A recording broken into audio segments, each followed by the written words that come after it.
what's your first Kyrie trade in our hypothetical segment? All right, guys, thank you for having me. Thank you for indulging all my various fake trades.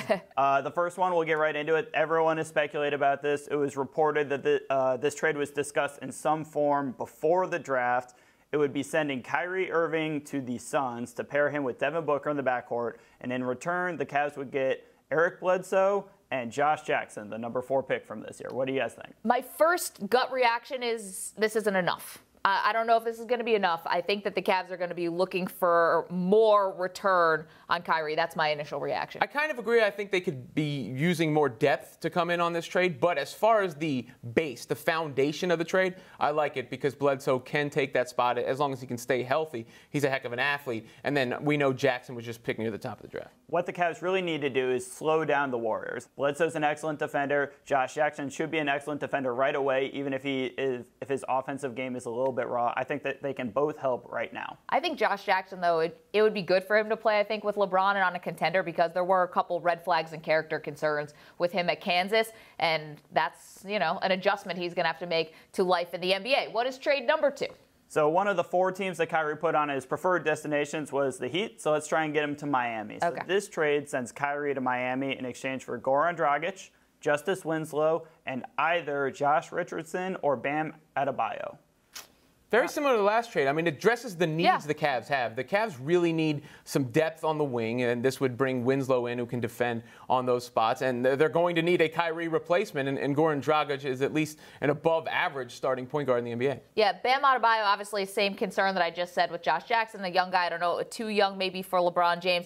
I wonder how much the league is looking at Justice Winslow and being curious about his injury and wondering whether or not what he's going to look like now coming back from that injury. If maybe his stock was so high last offseason, I don't know if it's lowered any right now, but I think this is a more even trade than that Suns trade, in my opinion. What do you think of this one, Alex? Well, remember that Justice Winslow is talked about as a potential top 3 pick in his draft. Sure. The Celtics supposedly offered 4 first-round picks, including maybe one of the Nets picks to the Hornets to move up and take him, and the Hornets said no. So people really value Justice Winslow very highly when he came into the league. He's had a tough couple of seasons, but if he can get to that potential, that's the exact kind of wing defender that the Cavs need. Okay, what's trade number 3 in your hypotheticals? This deal sends Kyrie to Utah, and also Iman Shumpert's contract gets dumped on the Jazz. In return, the Cavaliers get Ricky Rubio, Summer League super-duper star Donovan Mitchell, and clutch scorer ISO Joe Johnson.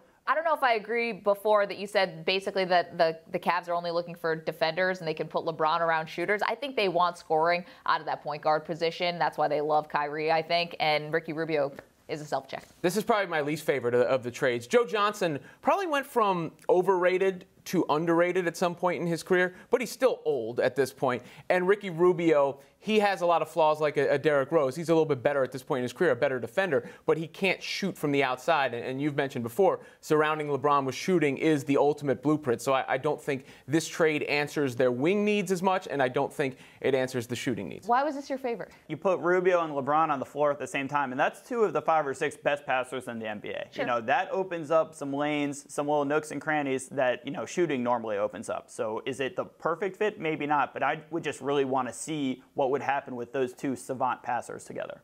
Okay, let's go trade number 4 for Kyrie Irving. So Kyrie's going to the Clippers. Again, the Cavs are getting out of Iman Shumpert's deal. He's going with Kyrie to LA.